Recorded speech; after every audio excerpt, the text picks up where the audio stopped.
How's it going, everyone? It's me. Hope everyone's having a good day. So today's video, I wanted to comment on an article on CBS News that my wife linked to me, and I'm going to briefly read it. It's really short, and then give you my opinion on it. So the title of the article is "Student Undergoing Radiation Publicly Shamed for Using Handicap Spot." This video definitely hits home because if you don't know by now, I am a radiation therapist. I've been doing this for over 10 years, and I want to comment on this article and also take this opportunity to educate some people. Lexi Baskin was devastated when she returned from the library to find her to find her SUV covered in printed signs saying "Shame on you," and quote, "Not handicapped, just lazy." The University of Kentucky student's car was vandalized while parked legally in a handicapped spot near the College of Pharmacy Sunday afternoon. A paragraph-long letter from the vandal was duct taped to her windshield, declaring to make every effort to have the car fined or towed. Quote, "There are legitimate handicapped people who need this parking space," end quote, the letter read. Quote, "We have seen you and your friend come and go. There is nothing handicapped about either of you," end quote. The lady was shocked because she really does need the space and she has a legal right to use it. Last summer, Mrs. Baskin, the doctors discovered a tumor in her brainstem. It since has been removed, but she's still regularly undergoing radiation treatments that leave her dizzy and fatigued. She wanted to set the record straight and spread a message to people everywhere about those who suffer from invisible illnesses. Quote from Baskin, "Reminder that you have no idea what's going on in people's lives." She posted that on Twitter, and the tweet nearly went viral with 50,000 shares, and she got a lot of support, which is great. And that's pretty much the gist of the story. So yeah, I want to give you my overall opinion on this. And now, this is a classic example of jumping to conclusions and making assumptions based on something that you don't know about. So if these people were that concerned about Mrs. Baskin using the handicap sticker, they could have done a few things. One, they could have approached her, which most people do not. I mean, they may, but they're probably non-confrontational, because apparently these people have observed her multiple times and they were watching her. So one, they could have approached her, which is not likely. Two, the more logical thing they could have done, is take down the license plate, the make of the car, and tell the authorities, the campus police, whoever, if it bothered you that much.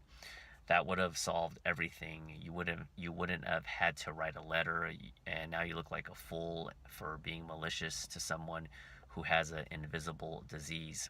That would have solved everything.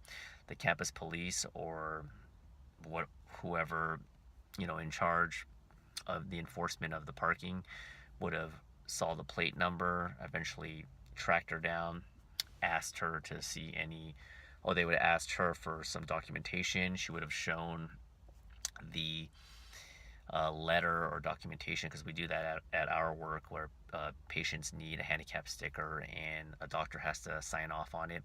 She would have showed the documentation and it would have been cleared, and that is it.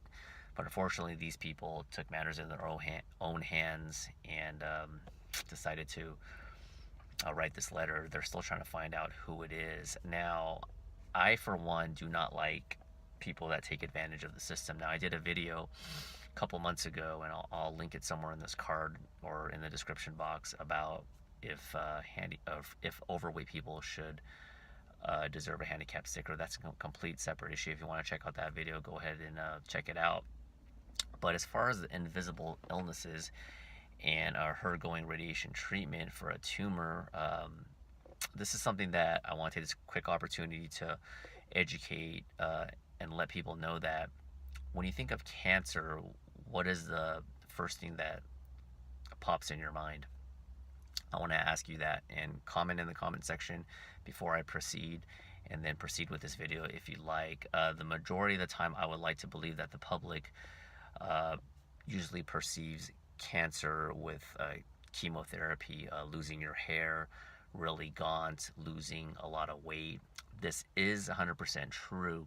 There are a lot of people that go through chemo, and patients that I treat who are getting concurrent chemo and radiation, but radiation therapy treatment tends to get put on the back end. A lot of people don't even know about it because the media doesn't talk about it. Chemotherapy tends to get a lot of the publicity, I guess you can say. And a lot of times when I say I'm a radiation therapist, a lot of people say, oh, you're a radiologist or you work in radiology. It's similar but very, very different, but I digress. Anyway, back to these invisible illnesses. When I first did my medical rotation over 10 years ago, I was pretty surprised to see that. I mean, one of the first patients I ever observed as a student, as an intern, he had prostate cancer, and he was just walking like, hey, how's it going? Very, very polite gentleman. And I would not know that he had prostate cancer. Not all, but a lot of cases. A guy, I mean, you could be walking down the street and someone could have cancer and you wouldn't even know it. So prostate cancer is something that often can be considered an invisible illness at times. Another one is lung cancer. Sounds crazy, right? Not everyone with lung cancer starts coughing and coughing and coughing. You could be extremely active, healthy, knock on wood, and still have cancer. In her case, brain tumors, I've seen people walk. Sometimes they get a little dizzy, but from a glance, if you weren't paying attention, you wouldn't know that they have cancer. Breast cancer patients, breast cancer gets a lot of media attention, and rightfully so. Our department, just a couple weeks ago, they did a breast cancer walk. I was in Japan, so I couldn't attend. But even breast cancer, I mean, unless the lady is exposed and they're not recommended to be in direct sunlight, breast cancer patient, when they're clothed and they're outside, other than their spouse or significant other or a family member that knows that they have breast cancer, from the naked eye, you're not going to be able to tell that they have cancer. So that's my quick 2 cents. Try to take a positive out of a negative. And if you do happen to watch this video, and maybe you don't have to share the video, I don't really care, but if you end up talking to someone and the subject of cancer and radiation or chemo comes about, then relay this information so that in the future, if someone is tempted to berate someone for using the handicap spot, then maybe you might want to check your sources, take a step back, follow the advice that I said, and then from there, if the person's scamming the system, then they can get caught. That's my time. Let me know your guys and gals' thoughts, and have a good day. Bye.